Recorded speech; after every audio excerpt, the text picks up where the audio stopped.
रायपुर से अहम खबर आपको बताते हैं। छत्तीसगढ़ में नक्सल पीड़ित परिवारों को मिलेगा आवास। इस वक्त की अहम खबर सामने आई है, जहां छत्तीसगढ़ में नक्सल पीड़ित कई परिवार हैं और अब इनके लिए बड़ी आस यानी जुटने जा रही है। आत्मसमर्पित जो नक्सली हैं उनको भी आवास मिलेगा।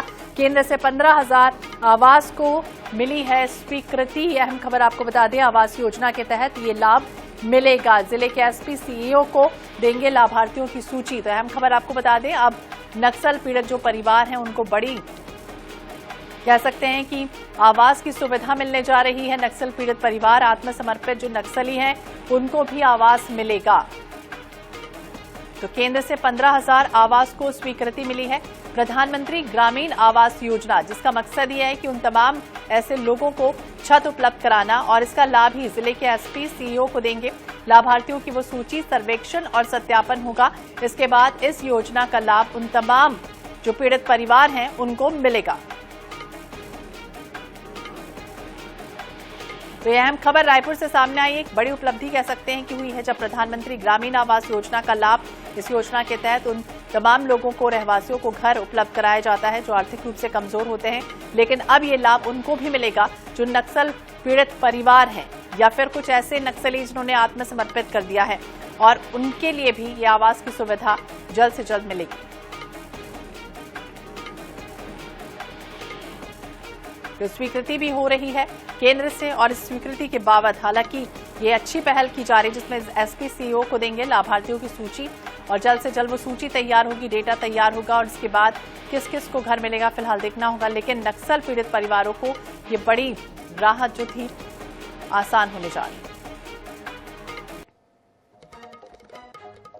तो यह अहम खबर सामने आई है, जहां केंद्र से 15,000 आवास को स्वीकृति मिली है। और अब ये अच्छी खबर कह सकते हैं, पहल केंद्र सरकार की भी, राज्य सरकार की, जिसमें नक्सल पीड़ित परिवारों को अभी तक तो मुआवजा राशि मिलती थी, लेकिन अब घर भी उपलब्ध कराया जा रहा है, क्योंकि छत की आस उनको कई दिनों से थी, और अब इसे पूरा करती हुई ये योजना बेहतरी की दिशा में आगे बढ़ रही है, जिसमें नक्सल पीड़ित परिवारों को अब लाभ मिलने जा रहा है। इस योजना का लाभ मिलेगा पीएम आवास योजना का, जिसमें ग्रामीण तो आते ही हैं, किसान तो आते ही हैं, लेकिन कई ऐसे नक्सली जिन्होंने आत्मसमर्पित कर दिया हो, या फिर ऐसे हैं जो नक्सली पीड़ित परिवार हैं, लंबे समय से परेशान हैं, हताश हैं, और अब ये उनको बड़ी सुविधा और लाभ के रूप में आवास की शक्ल में मिलने जा रही है।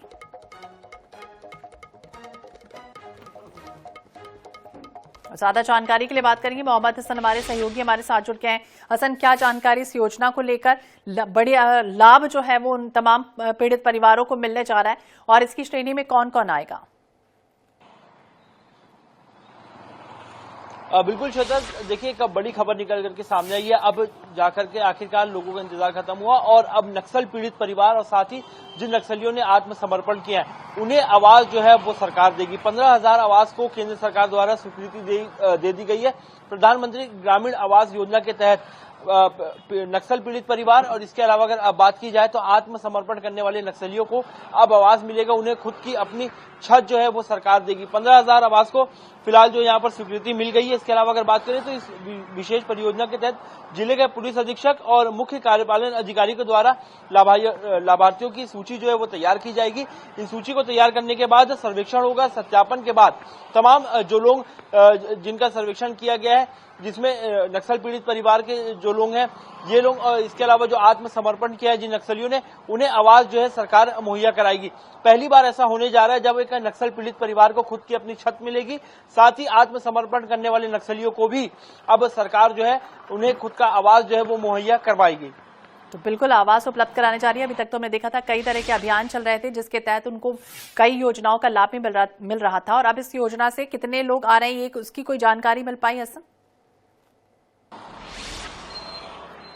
देखिए अगर आंकड़ों की बात करें तो हाल फिलहाल में करीब 1 साल के भीतर 1000 से ज्यादा नक्सलियों ने आत्मसमर्पण किया है। ऐसे में कहीं ना कहीं अब इस नई योजना से, इस योजना के लाभ मिलने से जो नक्सली अब भी सक्रिय है, ऐसे नक्सली भी कहीं ना कहीं अब नक्सलवाद की जो सोच है उसे छोड़ करके आत्मसमर्पण करेंगे और सही राह पर आएंगे। क्योंकि जिस प्रकार से शायद सरकार लगातार इस प्रयास में लगी कि छत्तीसगढ़ में नक्सलवाद का खात्मा हो, चाहे नक्सलियों के खिलाफ अभियान चलाने की बात हो या नक्सलियों को अपने साथ वापस मुख्य धारा से जोड़ने की बात हो। मुख्य धारा जोड़ने से नक्सली जो हैं उन्हें मुख्य धारा जोड़ने को लेकर के ये बड़ा ही महत्वपूर्ण कदम इसे कहा जा सकता है कि अब जो नक्सली आत्मसमर्पण करते हैं, साथ ही जो लोग गांव में रहते हैं, जो नक्सल पीड़ित रहते हैं, उन्हें आवास मिलने से निश्चित रूप से कहीं ना कहीं प्रदेश में विकास होगा। और खास तौर पर जो नक्सली मुख्य धारा से नहीं जुड़े रहे हैं, ऐसे में अब कई और नक्सली जो है वो आत्मसमर्पण करते जरूर यहाँ पर बिल्कुल इस योजना का लाभ उन तमाम नक्सलियों को मिलने जा रहा है जो आत्मसमर्पण कर चुके हैं या वो जो पीड़ित परिवार है उनको मिलेगा। और आगामी दिनों में यही होगा कि जिस तरह से अभियान कितना सफल होता है और इसकी रूपरेखा फिलहाल तो तैयार हो रही है। बहुत बहुत शुक्रिया हसन जानकारी के लिए, बातचीत करने के लिए। उम्मीद यही है कि आने वाले समय में जो है वो पूरी तरह से नक्सल को खत्म करना है और नक्सल जो है वो पूरी तरह से, हालांकि ये कहा गया टारगेट भी सेट किया था हाल ही में केंद्रीय गृह मंत्री ने 2026 तक का, जब नक्सलवाद को पूरी तरह से खत्म करना है। और ये भी उनकी तरफ से कहा गया था कि नक्सल जो है नक्सली या तो आत्मसमर्पित कर दे, हिंसा छोड़ दे, मुख्य धारा से जुड़ जाए। और एक पहल कह सकते हैं अच्छी होने जा रही है।